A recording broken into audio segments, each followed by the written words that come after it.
Hey guys, welcome to my channel Miss Recap. While the sky is picking up light in the morning, Iris lies in her bed lifeless beside her husband while getting up with a red toy boat on her nightstand, going to the kitchen to grab a cutter, and leaving for someone.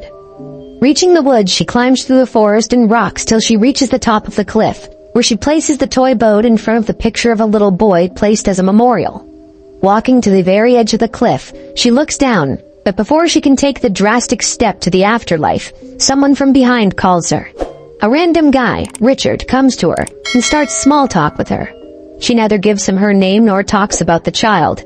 Richard only slightly tells her to step back, but when she doesn't, he starts talking about his rough life, about how he used to love cars, but then he lost his love, Chloe, in an accident. He kept reminiscing about that moment for the 2 months he was in traction, thinking about how they had been arguing before that, and about something he said to her before the accident. Iris finally opens up and tells him Mateo, her child, was collecting wood sticks while they camped on this cliff. She and her husband were busy doing stuff and didn't even realize how far off he was till he fell off the cliff. She regrets not looking after him, not noticing him, and not dying in his place. She has been mourning, but she hasn't even been able to cry about it since then. Richard doesn't directly convince her to get off and not jump off, but his words of consolation eventually make her step back. She follows him down, which Richard takes as his win. He gets into his car while Iris tries to too, but the two cars are parked so close that she is unable to squeeze herself in. Joking about locking her in, he locks her between the car door and himself, while carrying an umbrella between the clear sky. She senses the change in vibe and tries to say something, but he cuts her off, questioning why she keeps calling him Richard and then tasing her with that umbrella. Tying her hands and feet with zip ties, he puts her in the back seat and drives away. When Iris wakes up, she freaks out internally and tries to open her hands. She then tries to use her smartwatch to call someone when not Richard tells her that she should follow the protocol as there are no signals.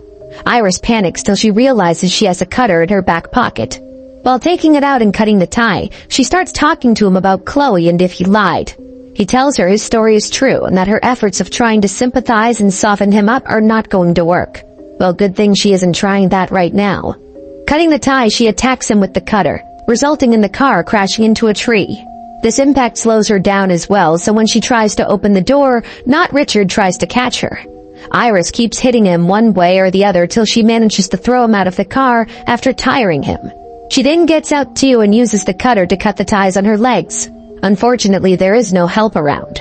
She plans on running, but not Richard tells her he drugged her with a relaxant that is going to start paralyzing her body, starting from her fingers to her legs, tingling to her, eventually losing her voice and entire control of her body in a span of a total of 20 minutes.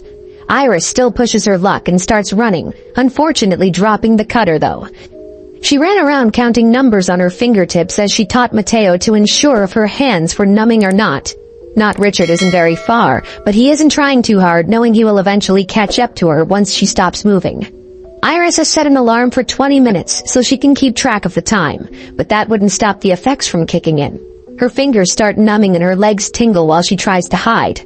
By the time not Richard comes around, her legs aren't even allowing her to walk and she is hiding in the little space beneath a tree. She has to show a lot of patience as ants are coming out of an anthill and crawling on her skin. Not Richard is about to leave, but it gets hard for her, and she screams. She still manages to crawl away from him and land in the river flowing nearby. He shouts she won't be able to swim, but that doesn't mean she'd come to him. Flowing with the waves as if lifeless, Iris manages to muster energy to hold onto a log and then reach the shore. She only has a minute and a half, but all energy has been drained out already, and she only manages to crawl a little till she loses control over her body. An old man mowing the land finds her there and checks upon her. Iris has no control except for blinking her eyes, and luckily the man picks on that motion on time. He understands that she can hear and see him but not move her body.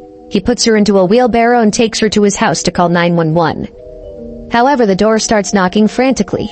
Lucky for Iris, he notices her frantically blinking her eyes, knowing whoever is out is a danger. Opening the door, not Richard tells him he had an accident with his wife and is looking for her. He tells not Richard to stay out while he calls the police for help, but he comes in as an intruder while trying to act all panicky. He is a perfect actor, but the intrusion is putting him off. Good thing William hid Iris somewhere else. Naming himself Andrew, he welcomes himself to sit, even though William warns him to report him as an intruder. He then starts crying, convincing William to listen to him, faking an entire story about his wife Chloe having differences with him and him arguing with her. He tries to tell him she is mad at him. He almost hits the bullseye when he tells William that she has a mental episode where she shuts down her entire body and refuses to move, talk, or react. William is about to reveal the truth till Andrew's phone buzzes, exposing his lie of losing his phone. All this happening while Iris lies behind the sofa Andrew is sitting on. William tries to send him away, but Andrew is caught on that he found Iris. William tells her she is in the shed and makes him get up, attacking him and calling 911 about the intruder intending him harm. However, Andrew doesn't intend harm to him but death. The two get into a fight, and amazingly, despite being old, William has the upper hand and beats Andrew up brutally. The sick guy has to resort to using a nearby knife to attack William. Using that knife, he eventually manages to stab William and kill him. Hearing the police on call, he decides to burn the house. Iris has to watch this horrifying scene play out and then see the house burning. She taps on the ground with the only finger she can move, but she is covered and cannot be seen. Andrew goes out and tries to start William's truck, but it isn't igniting. That is when he notices the blinds constantly opening and closing, as Iris has been using that finger to pull the ropes of blinds lying next to her. Saving her, he takes her with him. During the drive, his wife and daughter call him about his daughter's amazing grades and how they're coming to the cabin to enjoy the weekend. Having a love for them, he agrees even though he plans to keep Iris there. Due to low fuel, Andrew has to stop at a gas station. Iris cannot move enough to call for help. She barely manages to undo her seatbelt and falls towards the window when a kid comes there. He notices her awkward, but his mom tells him not to wander off. She doesn't say anything as Andrew comes back and drives away, but sure finds something off. Andrew drives back to their wreck and is setting stuff up to tow the car away when a police officer comes there. He was reported about the car, thankfully by the lady. Andrew tries to lighten the situation, but the officer is no joke. Andrew makes up a story about his wife being wasted and wrecking the car, but things don't seem right to the officer. Iris pulls down the window with her barely moving body, making him come to her. Andrew uses Mateo's story as bait that she left him because of that. Iris has angry tears running down her eyes as she chokes out a voice from her throat. The officer comes to her, hearing her low call for help. She signals towards the cloth in front of her, which he removes to find zip ties and the drug. Andrew picks up the towing equipment and hits the head of the officer, breaking his skull. Stealing his gun, he puts the officer and his car on fire too. Driving away, Iris starts talking. She uses subtle words to insult Chloe and then tells him he has a daughter he loves, so he should go back to her and leave her on a random end since she doesn't know his name and won't report him. She asks what he said to Chloe while she was dying, so he tells her he told her thank you, because seeing her die because of him made him feel connected to himself and feel like God. This heinous thought is what made him become a serial killer.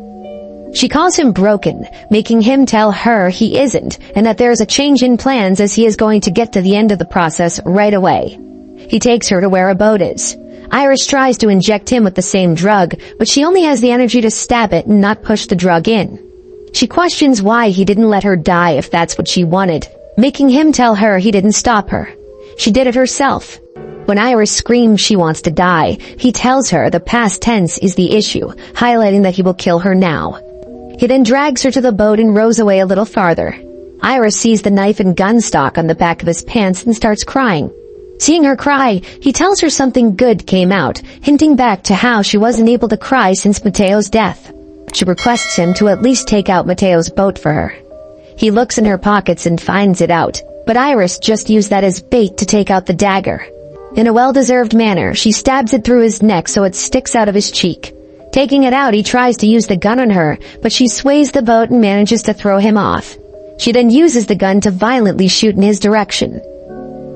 Soon she has gotten rid of him, and just has to wait for her body to completely regain energy to get on the shore. However, the commotion created holes in the boat and it soon sank. She really is a strong woman to somehow manage to swim to the edge and get out of the water. She is finally regaining her energy as she watches a dying Andrew managing to swim to the ground as well.